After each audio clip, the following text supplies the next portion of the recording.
Welcome to Animal Posse, the podcast dedicated to the people and rescues making a difference in the lives of animals. Today's guest is Hannah Lorio Falgout, and she is the Small Animal Adoption Coordinator at the Jefferson SPCA. Hi, Hannah. How are you? I'm good. How are you? I'm great. Can you tell us about yourself and how you became involved in small animal rescue? Yeah, so I got involved volunteering.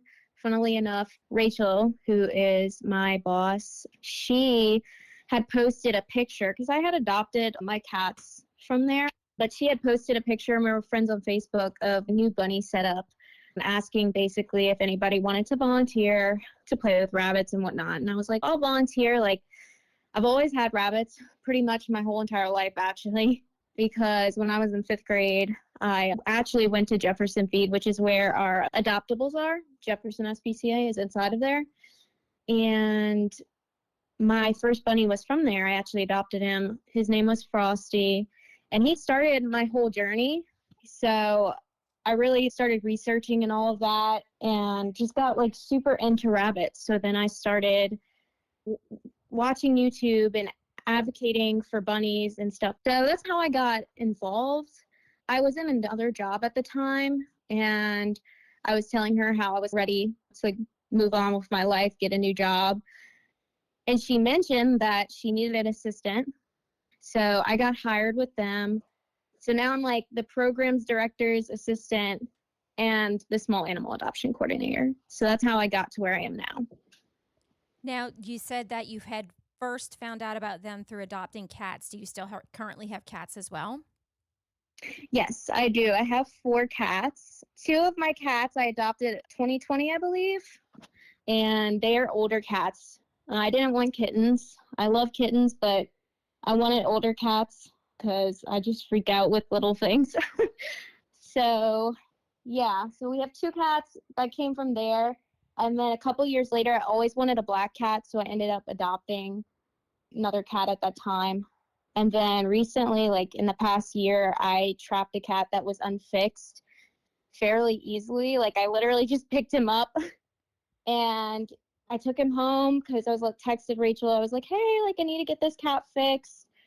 And I was in the bathroom with him because that's where I was keeping him at the time. And he just crawled in my lap and just sat there. And I was like, you don't want to be a stray cat. So I ended up with a 4th one because of that. That's good. And I'm glad to hear, too, that you adopted adult cats and also a black cat, because those are the ones that are the hardest to get adopted. Everybody wants kittens. I like kittens, don't get me wrong, but getting a cat, it's so much easier. You know what you're getting into already. Right. Kittens are so cute. Any baby animal is cute. But my heart goes out to older animals in general. I always adopt, even with rabbits, like all of mine were like moms. I never adopted the babies if they were found with babies. I always adopted the mom rabbits because I always fell in love with them. Always drawn to that for some reason. So do you allow the cats to interact with the rabbits, or do you keep them separated? I do and don't. So I have a bunny room where 5 of my bunnies free roam. So I actually have 7 rabbits and 2 free roam in my bedroom. I keep my bedroom door closed only because one of them will run into the other bunny room and start fights. So I have to keep them separated. But I do leave the bunny room door open most of the time because they don't venture out of their room really. And my cats will go in there and hang out with them. And it's funny, but one of my bunnies really loves the cat that I recently rescued from the street. They will literally share like vegetables together. Like they will sit on the rug and both eat their veggies together. And it's so cute. Yeah, I'm glad to hear, too, that, because I think there's a lot of people that don't realize that cats and bunnies can get along. Yes, they can be dangerous in a sense. Like recently we did rescue a bunny at the World War II Museum, and it had abscesses all over, and we recently found out that the bacteria was from cat saliva. But that's usually not really common for it to happen. But yeah, that's a very slim case most of the time. Like I think domesticated indoor cats can get along with rabbits fairly well. So now what types of small animals does your organization primarily rescue? We rescue all kinds, mostly rabbits and guinea pigs. But recently we took in 2 chinchillas from LASPCA and 2 gerbils from JPAWS, which is the shelter. So we just take whatever they have. I don't think we would ever do like snakes or anything like that, but they have never gotten that because I don't know anything about them and I don't really do reptiles. So do most of the animals typically come from the shelter? Yes, most of them do. More recently, like within the year since I've been working there, I was rescuing a lot from parks around Jefferson area. Like Lafayette Park is one big one that a lot of people in our area know about, where there was just a surge of white bunnies. White bunnies are actually the least adopted bunnies because their eyes are red, reddish blue, really, and people don't like that for some reason, which I get, but I actually find them the sweetest. But yeah, they are the hardest to adopt out, but there was so many living there, they just kept breeding and breeding. And so us and 2 other bunny rescues, Lola Bunny and Friends and Bun Again Rabbit Rescue, they had helped us clear out that park. And then we also recently cleared out Kenner Park, which was another big one that took forever. And all the bunnies there were very sick with parasites and just all kinds of injuries from just living the rough life. But yeah, mostly now we take from the shelter, but it just depends. What are some of the biggest misconceptions people have about small animal rescue?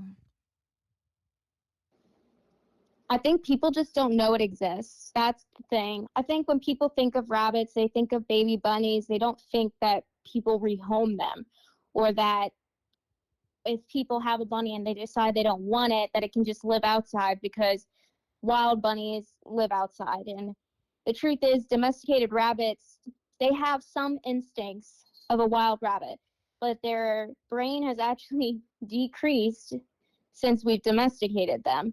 So they don't have as much of the instinct as a wild bunny, and they don't survive. I think it's also just like another thing, like we recently did a bunny bunko because we've been raising money to build the rabbits at the rescue new enclosures that are more standard size for what they should be living in if they're going to live in a cage, which I always advocate for free roaming. If somebody feels they need to have a rabbit live in some type of enclosure, I'm totally okay with that. But I think there's a total misconception of spaying and neutering. Like at the bunny bunko, this lady argued with my boss and was like, "You can't spay and neuter bunnies." And she just kept arguing with her. And my boss was like, "Yes, you can. Like, we do it all the time." So there's a lot of misconceptions where people just don't think that vets exist for small animals, but they do. Yeah, when I had Lola and friends on, we were talking about the bunny reproduction and how every 28 days, and I knew bunnies had a lot, but I had no idea it was that close together. And the fact that people just go dump them and don't spay and neuter them, it causes a really big problem. It does. And it's a huge problem, especially like during Easter. We even have people, granted that we are in a store, that people think, oh, you can just go buy an animal from the store that we're located in. And people will come during Easter time, which I actually stop adoptions a few weeks before Easter and then a couple weeks after as well to prevent bunnies getting in people that don't have the right intentions. But yeah, people will walk in all the time and just be like, "So we can't buy a bunny today?" And I'm like, "No, like we do this because we're trying to save them. We're trying to give them their second chance." And a lot of the times, the rabbits that are bought at Easter end up on the street a couple months later. And people just don't realize there's way more care that goes into rabbits. Most people think you can stick them in a hutch outside and they're going to be fine and thrive, but they can't thrive in that environment. I think also the misconceptions is that they're boring animals, which they really aren't. If people would just actually research and set up the right environment for them in their home, they could see just how much personality a rabbit could have. Yeah, I've seen videos on YouTube where they have bunnies that are jumping all over the bed and running around just like a cat would. Yeah, they're crazy little things, but they're so funny and they make me laugh. And today, we just put a new enclosure up actually today, and one of the bunnies had been looking just really depressed because we have adoption tanks that we're trying to get rid of so we can educate people more on what they should be living in. And so it's like a glass tank, and it's almost like a fish tank, really. And when I started working there, I knew that was something I wanted to change. I just knew that wasn't a good environment, and people couldn't see the bunnies' true personalities. And then again, the normal looking bunnies were not getting adopted. You get a lop or a fuzzy lion head or whatever, and those go quick because people want cuteness. And I always tell people, like, come and meet the bunnies. Don't just go off looks. Come and meet the personality. They all have different personalities. But yeah, that was just something I wanted to do to help educate people on what they should be living in. But anyway, this bunny, we put him in the enclosure and his little butt was wiggling. So like when they get excited, like their little tail wags almost. And it's so cute. That's cute. Now, how do you assess the temperament or personality of each of them? Or how would you tell people who are prospective adopters that they should spend time with the bunny to learn the bunny's personality? So most of the time I tell people to set up a meet and greet, and then I ask them what they're looking for. Now, a lot of my emails actually come from Pet Finder, which it's really hard for people to really know a personality through a picture online. So a lot of our bunnies, like the one right now that we have is like an Angora Lionhead mix. Her name's Twix. And I've gotten a bunch of emails on her. And I'm like, I know she's beautiful, but she's also really shy, and because she came from an abusive case. So she's really shy, and it takes a while for her to warm up to people. So I always tell people, I'm like, you want to make sure that's what you're really looking for. And sometimes people do change their mind on rabbits, and they're like, I really like this personality and this bunny. And I'm like, that's what I want. I want people to meet the animal before they take it home. Most rabbits, they do take time to get used to their owner. They're not like going to be totally your best friend the day you bring them home. And I think that's for any animal, really. It's just because they're prey animals, I think it takes a lot longer. But once you earn a bunny's trust, and I always tell my husband this, I'm like, once you earn a bunny's trust, it's like the most rewarding thing because they are prey animals. And something about that just feels good that I could earn that trust of that bunny. Do you have fosters too? I do somewhat. There's a few groups, a few people that I like really trust to foster, but a lot of times people don't ask to foster. I would be more willing to let some, like right now, I'm fostering the one from the World War II museum with the abscesses, and she's doing really well now. But yeah, I usually keep my small circle of people that I know because I don't really have a lot of people that I know that want to foster rabbits. It's an overlooked animal in the foster system, but I would like to grow it at some point. Yeah, it's hard to find fosters for dog and cats too. And so I can imagine it's difficult to find it for bunnies as well. Right, and you don't want them just going anywhere. Most people know the education on dogs and cats. I say that, but there's still a lot of people that don't. There's a whole thing because rabbits just have so much education that's a little behind. I say rabbit care has advanced a lot even in the last 10, 15 years. So much has changed. And even from when I started having rabbits to now, I've changed. Like a lot of the stuff I do to take care of them. What are some of the common health issues that you could see in rabbits? Mostly we see parasites. That's probably the number one, and GI stasis, which I call the silent killer. Parasites are fairly treatable, but most of the time the rabbits that have them are just from outside. But most of the bunnies that have come from outside that we've rescued have had some type of parasite. So that's the one thing I see the most in rescue. As far as like owning rabbits and having rabbits, as well as in rescue, GI stasis is a pretty serious thing. It can be caused by another illness, or it can just be from inadequate diet. Sometimes they just eat something they shouldn't. And sometimes just random things will cause it, like teeth issues. That's another illness, teeth issues. But yeah, so it's basically when they stop eating, and rabbits' guts need to constantly move.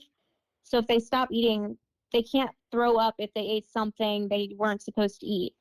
So basically it gets stuck in their digestive tract and they can't get it out. So sometimes you have to do like an emergency surgery. You usually have a 12 to 24-hour window for GI stasis. And the signs of it are usually like hunched over. They look really depressed almost, and they're not eating. And they're not eating their favorite things. That's the biggest one. But a lot of times it is caused from teeth issues. Like recently, one of my bunnies started not eating, and I took him to the vet, and they were like, oh, he has some spikes on his teeth because their teeth, they eat hay to grind their teeth down. But sometimes genetics play a role in their teeth issues. So they'll have to shave the little spikes off their teeth because it'll hurt them when they're eating. And that's just on the teeth? Is it like a gum thing? Because I know when cats get the stomatitis, which is like an inflammation of the gums that causes a whole bunch of issues, and cats don't eat. So it's literally just like on the teeth. It's like a growth on the tooth, basically. And they'll just shave them off, and then it fixes, pretty much most of the time fixes it. But yeah, the hay is just so important. And actually, a lot of people think that rabbits should be eating pellets, but pellets actually make rabbits fat. It's basically, I call it the meat rabbit logic, because if you're people see that and people think, oh, rabbits are supposed to have pellets. But like, people gave rabbits back in the day pellets to gain weight to make them better to eat, if that makes any sense. As much as that's morbid. But yeah, so I do give my rabbits pellets sometimes, usually as a little treat, but they have access to hay 24/7, and they get veggies twice a day, which is about a cup for each of them. For a new adopter, a person new to bunnies, what should they be feeding the bunnies? Depends on the age of the bunny. Under 4 to 6 months, they usually eat alfalfa hay because it's rich in calcium and it's fatty, so it'll help them gain weight and grow. And they'll also have junior pellets, which they can eat pellets at a very young age and really should. Same goes for a nursing mother. They should have access to pellets as well, because it helps them to produce milk for the kids. I'm saying that because we've had rabbits that gave birth in our rescue, and I had to learn that. And then for older adult bunnies, they should be eating Timothy hay and a little bit of pellets. About a tablespoon to a fourth a cup of pellets a day is okay. And then baby bunnies should never have access to vegetables until about 4 months. Adults can have it really anytime. Are there certain vegetables that are better than others? Yeah. The one vegetable I always tell people, because they're surprised when I tell them that bunnies should not have, is actually iceberg lettuce. It is poisonous to rabbits. And a lot of people don't know that because they think of that bunnies can eat all kinds of vegetables. But yeah, no. Carrots also are pretty sugary. So if you give a carrot to a bunny, the misconception of Bugs Bunny, you should really only give them like a pea-sized amount. Same goes for fruit and stuff. It really should be small amounts because it's so sugary. But they can eat things like my bunnies really like cilantro and parsley. They also like dill. And I give mine a lot of romaine lettuce as well. So romaine lettuce is okay, just not iceberg? Yes, so romaine lettuce is okay. I guess iceberg is not good because of the high water content. It really has no nutrients. I don't know exactly what makes it poisonous, but I just know people that have fed their rabbits before they knew iceberg lettuce, and the rabbit would just die. And I'm like, what? Like, I didn't know that either. And I did a lot of research when I every vegetable I fed my rabbits when I first started. Yeah, I didn't know that. I would have thought that they could have eaten that. I did not know that at all. Yeah, I mean, I've gone to like the park before we rescued the rabbits, and there would just be carrot sticks and iceberg lettuce one time and broccoli. And I'm like, oh my gosh, all those broccoli causes like gas buildup in bunnies, which can also lead to GI stasis. So I'm like, all the improper veggies were on the ground, and those bunnies were like, they survived. And it's crazy to me because I guess they were so used to eating such random food that their gut just tolerated it much more than a rabbit that lives in your home, if that makes sense. Yeah, definitely. So now when you adopt the rabbits out, of course, you're going to spay and neuter them. What other kind of vetting do they have done? Regular normal checkups, they should be getting yearly exams just because rabbits hide illness. And we also have been vaccinating for RHDV2. It's just like this thing that erupted like in the 80s, I believe, and it's finally made its way to the United States, but it's basically contracted from deceased animals, but can be carried on human clothing, human shoes into your home. And it doesn't go away just by washing your clothes. And it lasts about, like, the germs will last 40 days on your items. And basically, if a rabbit contracts it, there's no warning signs. They just die. So I recommend it. People get them vaccinated. We haven't had too many cases in Louisiana. I think there's maybe been like one. But somebody recently told me that it's starting to move into our area more. So I'm like kind of recommending it way more. But yeah, so I do recommend that. I get mine vaccinated more so because I work around other rabbits and you just never know. But I do recommend. What kind of post-adoption support do you offer to adopters? I always give my adopters, for rabbits at least, my phone number because I want them to be able to text me if they have a question or concern, because I wish there was that support for me when I adopted my bunny. And I know it's helpful because for dogs and cats, obviously, you can totally reach out to the rescues and ask questions. Rabbits are a little bit more on a time basis. Like, for example, a GI stasis, it's such a timely area where you need to get the bunny to the vet. Right. You want to make sure you do the right things. I also do have a lot of adopters that are first-time rabbit owners and have never owned a small animal. And I want them, obviously, I educate all my adopters before they adopt. We always have a meet and greet. We talk about the care. We talk about common illnesses, how rabbits should be living. But I want them to be able to, because that's a lot of information at once, I want them to be able to ask me for advice or whatever. So I do provide that for them. And if it doesn't work out, do you take the bunnies back? I do. My one thing is it sounds terrible, but I tell every adopter this. I'm like, please do not dump the animal. I'm like, please do not dump the bunny. I was like, it takes a lot to catch them, and they really don't survive outside. I was like, I don't think you're going to do it, but I have to warn you. I want you to bring it back to me. If things aren't working out, bring it back to me. I don't want you to bring it to the shelter. I want it to come back to my rescue because I know them. And I know I can get them to adopt it out again eventually because I know their personality. And that's the good thing with adopting from a rescue, because I know on social media, I recently just saw a story about somebody giving away a rabbit with their hutch because their child lost interest. And that's just so upsetting. So it's a good thing that rescues do take their animals back if it doesn't work out. Yes, and it's a super common thing too, that people get rabbits thinking they're starter pets. And I always tell people, I'm like, you'd do better getting your child a fish than any other animal, not even a hamster. Like, they even require a good amount of care.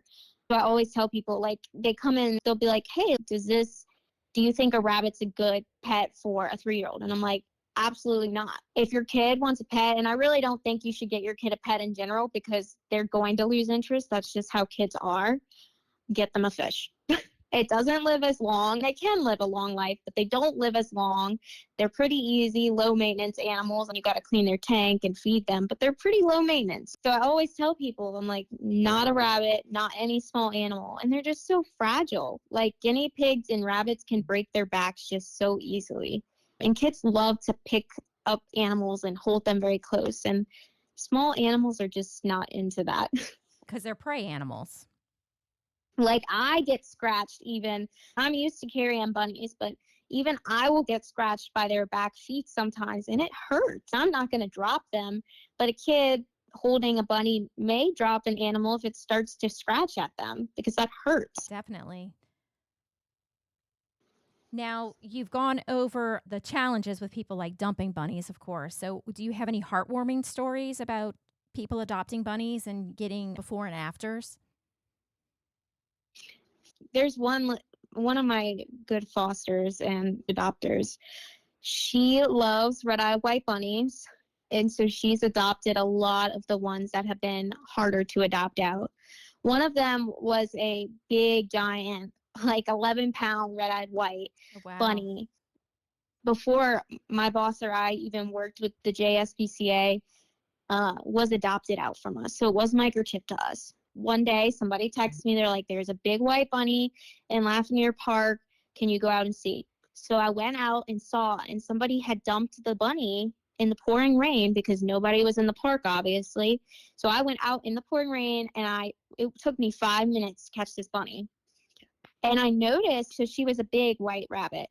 She had some, I believe, neurological issues, which were undiagnosed at the time, but had a little bit of trouble walking and didn't like getting off of rugs and stuff. But she was also dyed pink, and she was overweight and had sore hocks, which are basically from improper flooring.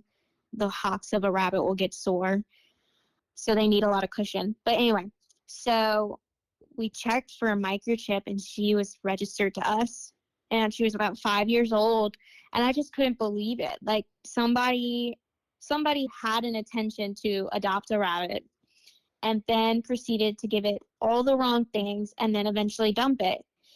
But Lacey took the bunny from me because she knew it would be a hard adoption for me to have. And so she adopts all of the red-eyed white bunnies. She just loves them, and I love that because there's not many people that do. We have 4 red-eyed white bunnies right now that are sitting in our enclosures that were born in our rescue back in December of 2023. The day we rescued their mom, she gave birth. So they're very much overlooked. And then recently, that bunny unfortunately did pass away, the one that we rescued from Lafayette Park, because of neurological issues, I think. She recently also took in another white bunny that has tumors all over, and she's fostering that one basically until he crosses over. So sweet. She's like fallen in love with him, and it makes me so happy that she can give him that love. I hate to see the ones that are overlooked like that just because of the way they look. Yeah, so she's my best foster / adopter probably because she does so much for the ones that get overlooked, and she really cares, and I love that about her. So what are your most pressing needs? Probably my pressing needs would be volunteers. I really need more volunteers. The bunnies don't get a lot of socialization in rescue, and it's hard for me to provide that for them. And I do have a couple of volunteers, don't get me wrong, but a lot of the times I need help with other things, organizing things, cleaning rabbits, just things like that, giving meds, clipping nails, whatever, just upkeep, right? But yeah, I really need more volunteers to help socialize them and make them more comfortable with humans, because a lot of the times they do come from a bad environment where they didn't get much socialization or interaction, and so they need to learn love and interaction with humans, and that it's okay. Now, would that be at the store? Is that where people would volunteer to help with that? Yes. So all of our adoptables are inside the store. So it'd be mostly inside the store.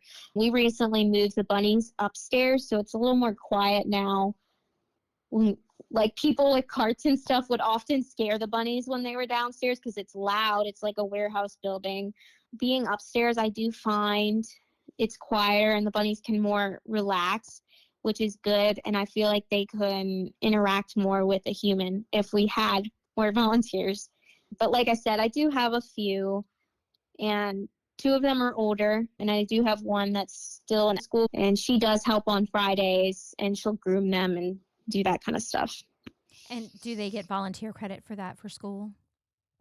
They do, yes. The only thing with volunteers is I do have to be with them at first, especially if they're on the younger side. Just so a lot of people, again, they don't know about rabbits, so it's good to have the hands-on experience. I usually will sit with them and show them everything and, how to handle the bunnies. And then I'll show them other things so they can help in other areas, such as helping with the cats or washing dishes and doing laundry, which kind of contributes from all the animals. Where can listeners learn more about the bunnies that are up for adoption before they would set up a meet and greet?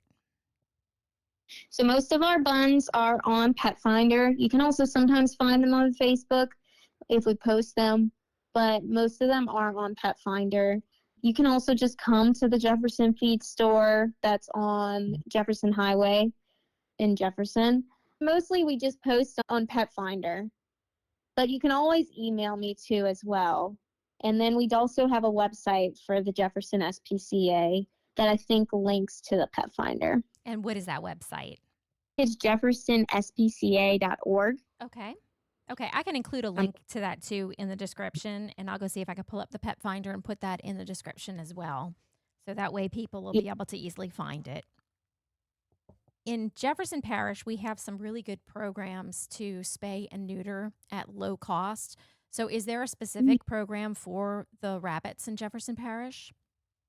There is, and also for the male guinea pigs. Most of our rabbits do get fixed at Avian and Exotic. I know there's other vets that also fix. 2 clinics are on our program, and only one of them fixes both males and females, and that's Avian. I want to, in the future, get more clinics to help us because there is a lot of rabbits, and I know Avian has a lot of patients, and I'm sure it would be nice to have some more clinics to help out as well. But for male rabbits, it's $40 if you live in Jefferson Parish to fix a male rabbit. And then for females, it's $60. And then for the male guinea pigs, I don't remember the price exactly because we don't really get that many fixed. Recently, we just had a lot of girls. I think it's also $40 to fix male guinea pigs, but I'll have to double check on that. But yeah, so we do the male guinea pigs and then male and female rabbits. The reason we don't do the low cost for female guinea pigs is it's very invasive surgery and they're so much smaller than rabbits, and it costs a lot more to spay a female guinea pig. We have done it simply because they can get cancer. So if you get guinea pigs, then don't get a male and female guinea pig and put them together unless you neuter the boy first. Correct. Yeah. Yes. And it's also just easier to bond. Small animals are vicious, not gonna lie. That sounds crazy, but rabbits do well in pairs, and they really should be in pairs, but they will not want to accept that at first sometimes and will fight. But I always tell people, it's like humans. Like, we're not gonna every single person we meet. You just gotta find that right person. It's the same for the small animals too. Like, I just think rabbits need to find their companion. Like, you can't choose it for them. They have to choose. So is there a way to acclimate them? If you already have a rabbit and you're thinking of getting a second rabbit, I know like with cats, what we do is we'll keep them in separate rooms and they smell each other through the door. And then after a while, you bring them in one in a carrier and let them sniff each other through the carrier and stuff like that. So how do you acclimate rabbits? So it's different. So I always say spay and neuter is the most important thing if you're going to start trying to introduce rabbits. You need to have them both fixed. Obviously, if it's a male and a female and they're unfixed, they're going to want to be together. But because we don't want any more babies, I always tell people to spay and neuter because we don't need any more babies. That's right. But yeah, I usually just set up meet and greets. So if people have a bunny, I'll set up a meet and greet. They can bring their bunny and we'll do what I call speed dating. So we'll just pull out some So usually I always recommend male-female bond. Sometimes a female and a female can work, and even a male and a male. It really just depends. But I usually always start with a male and a female because that's usually the easiest way to go about it. And we'll speed date. So if it's a female that comes in, then we'll do all the eligible males and see which one matches the best, which one's the most interested, that kind of thing. And then there is a bonding process. Sometimes you're lucky and they're going to love each other right off the bat, and that's going to be it. You don't even have to do anything. But other times you have to work on them to make them want to be friends. And for example, some of mine, I had to work months. I have 2 males that are bonded together, and it took me 9 months to bond them together. Oh, wow. So, yeah. So it's a lot of sitting, watching them, seeing how they interact, because they will bite each other and scratch at each other. Another thing they do is hump to show dominance. So you just want them to learn to trust each other, basically. Right now. Yeah, so that process, it really depends. What I recommend is starting in a small space, such as a small X pen, just to see, okay, are they doing okay? And then gradually making it bigger until they can fully get along. Yeah, that's a Yeah. lot different from acclimating cats together. Something It that I is. didn't It's a know. lot of So, work. It's a lot of work. so now before we end the call, is there anything else you would like to add? I think the one thing I want to say is adopt, don't shop, and spay and neuter your pets. That's like the biggest thing. We just don't need anymore. It just feels many of the animals we get off of the street are always in heat or pregnant. Yep. Definitely get your animals fixed. Absolutely. I agree with that 100%. Thank you so much for joining me today. I learned a lot. I appreciate it. And thank you. I appreciate you talking with me. All right. Bye. All right. Bye. And that's all the time we have for today's episode. If you are in animal rescue, or if you know someone that has a story that should be told, please contact us. We would love to have you or them on the show. Thanks for listening, and please join us next week as we continue to explore the world of animal rescue.